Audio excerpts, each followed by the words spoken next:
இந்த வீடியோல பார்க்கக்கூடிய விஷயம் என்னன்னு பாத்தீங்கன்னா, தமிழ்நாட்டுக்கு இருக்கக்கூடிய குப்பை பிரச்சனைகள் என்னன்னு பாத்தீங்கன்னா, சமீப காலமா பார்த்திருக்கோம். எங்க பார்த்தாலும் குப்பை மேலா இருக்கு. குப்பைன்ற விஷயம் பாத்தீங்கன்னா, இப்போ இருக்கக்கூடிய இந்த மழை காலத்துல பாத்தீங்கன்னா நிறைய குப்பைகள் எந்த இடத்துல கொட்டி இருக்கோ அந்த இடத்துல பாத்தீங்கன்னா கொசுக்களா இருக்கணும், அசுத்தமான அந்த நீரின் மூலியமா நிறைய நோய்கள் பரவக்கூடிய ஒரு விஷயமா இருக்கு.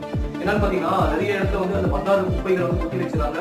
அந்த குப்பையை மக்காத குப்பையை பயன்படுத்துறது மிகப்பெரிய ஒரு தவறான விஷயம். யாரு சொன்னாலும் யாரும் அந்த விஷயத்தை பெருசா எடுத்துக்க மாட்டேங்கிறாங்க. ஏன்னா குப்பை என்ற விஷயத்த பாத்தீங்கன்னா மக்கக்கூடிய குப்பையை நீங்க பயன்படுத்திங்கன்னா அந்த குப்பை மக்கிடும், சீக்கிரமா மக்கிடும். அந்த பொருள் அது இருக்கிற இடமே தரம் தெரியாம போயிடும். இப்போ உதாரணத்துக்கு பாத்தீங்கன்னா அந்த காலத்துல என்ன பொருள் யூஸ் பண்ணிருந்தாங்க, எல்லாமே மரத்தான பொருள் யூஸ் பண்ணிருந்தாங்க, காகித பொருள் யூஸ் பண்ணிருந்தாங்க, அது மக்கி போயிடும். இப்ப எல்லாமே பிளாஸ்டிக்கான பொருட்கள் யூஸ் பண்றாங்க. அதனால பாத்தீங்கன்னா அந்த பொருட்கள் சீக்கிரம் மக்களும் இல்லை.